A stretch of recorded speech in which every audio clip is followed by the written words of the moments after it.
ঘোষণা কৰিছে আৰু এই ননাই চেৰপাং সমষ্টিটোৰ পৰা আপুনি প্ৰাৰ্থিত্ব পাবলৈ সক্ষম হ'ল। আপোনাৰ প্ৰথম প্ৰতিক্ৰিয়া কি হ'ব? প্ৰতিজ্ঞা বুলি নহয়, হয়, ফাৰ্ষ্ট অফ অল মই থেংক ইউ দিব বিচাৰোঁ। এই এটা সুযোগ বুলি ক'ব লাগিব। ফাৰ্ষ্ট অফ অল মই ঈশ্বৰক ধন্যবাদ দিওঁ। লগতে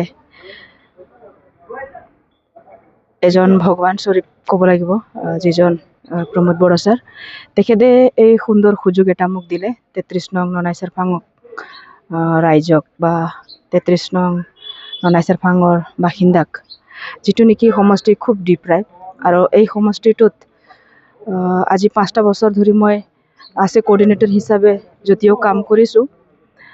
যথেষ্ট ডিপ্ৰাইভ সমষ্টি আমাৰ, আৰু এই সমষ্টিত ঈশ্বৰে এটা সুযোগ দিয়া বুলি মই নিজকে ভাবোঁ, আৰু যথেষ্ট কৰণীয় কাম আছে। কথাটো হ'ল টিকেটটো ঘোষণা বা টিকেটটো পালেই নহয়, ডাঙৰ এটা প্ৰত্যাহ্বান আমাৰ মাজত এতিয়া বা মোৰ ওচৰত আহি পৰিব, আৰু সেইটো হৈছে ইলেকশ্যনটো খেলিব লাগিব, জিকিব লাগিব। আজিৰ তাৰিখত ননাই চেৰপাং যিমান বাসিন্দা আছে, স্পেচিয়েলি মহিলাবিলাকৰ খুব সুন্দৰ ছাপোৰ্ট, আৰু আজি এইখিনিলৈকে ঈশ্বৰে লৈ আহিছে বহুত সংঘৰ্ষৰ মাজত। মোৰ এটা দীৰ্ঘ বিশ্বাস আছে তেখেতে নিশ্চয় আগলৈ লৈ যাব। ঈশ্বৰৰ এটা ডাঙৰ প্লান বুলি মই ভাবোঁ। তেখেতে যদি বিচাৰে যে মোৰ দ্বাৰা কিছু কাম হয় বা এই সমষ্টিবাসীৰ কাৰণে মোৰ দ্বাৰা যদি কিছু উদ্ধাৰ হয়, তেতিয়াহ'লে নিশ্চয় তেখেতে আগুৱাই যোৱাত সহায় কৰিব। সেইটো মোৰ দীৰ্ঘ বিশ্বাস। হয়, পাব্লিকৰ ছাপোৰ্ট যথেষ্ট আছে যদিও মই ফাৰ্ষ্ট প্ৰেফাৰেঞ্চ গডক দিব বিচাৰোঁ, ঈশ্বৰক দিব বিচাৰোঁ। মই এটাই কথা বিশ্বাস কৰোঁ, ঈশ্বৰে মানুহক খুব প্লান বা খুব চিন্তা কৰি আমাক ক্ৰিয়েট কৰিছে। তেখেতে জন্ম দিয়াৰ মাৰ গৰ্ভত পঠোৱাৰ আগতে প্লান কৰি থৈছে যে অমুকৰ দ্বাৰা এই কাম হ'ব, আৰু যদি মোৰ দ্বাৰা ভাল ভাল কাম হ'ব বিচাৰে, তেতিয়াহ'লে নিশ্চয় ঈশ্বৰে মোক এই অপৰচুনিটিটো দিব। সমষ্টিবাসী বা ৰাইজৰ কেনেকুৱা সঁহাৰি পাইছে? সমষ্টি বা ৰাইজৰ সঁহাৰি বুলি কোৱাৰ লগে লগে 5টা বছৰ যিহেতু মই ইয়াতে আছে কোঅৰ্ডিনেটৰ হিচাপে কাম কৰিছোঁ UPPL-ত, আৰু তেনে ক্ষেত্ৰত যথেষ্ট ভাল সঁহাৰি। আজি যিমান কমিউনিটি ইয়াতে আছে, আমাৰ মেজৰিটি আদিবাসী আছে, সিহঁতৰ মাজতো যিমান বাগান আছে, আমাৰ 7টা বাগান আছে, যথেষ্ট ভাল। মহিলাবিলাকে বেছি মানে উৎসাহিত।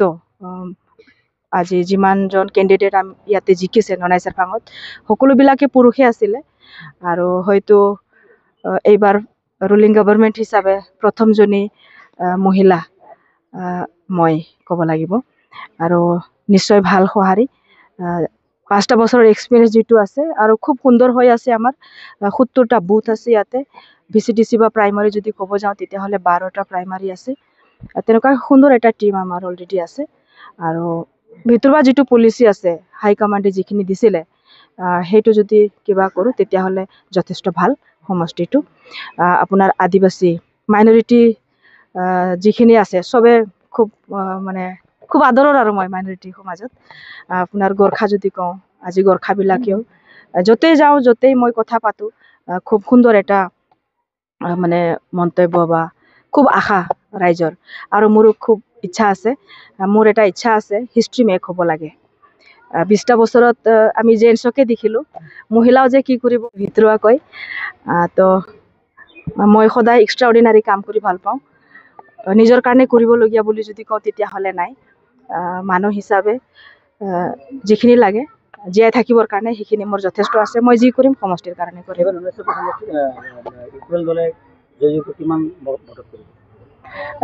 সেইটো ইমান সঠিককৈ ক'ব নোৱাৰোঁ, যদিও আজিৰ তাৰিখত আমাৰ যিটো গ্ৰাউণ্ড ডাটা আছে, সেইটো মই ছেক্ৰেট, সেইটো মই নকওঁ, কিন্তু 24,000 আজিৰ তাৰিখত আমাৰ মানে ফিক্স আছে। যিটো আমাৰ পলিচি আছে, সেইমতে আমি 24,000 ভোট আজি আমাৰ ফিক্স আছে।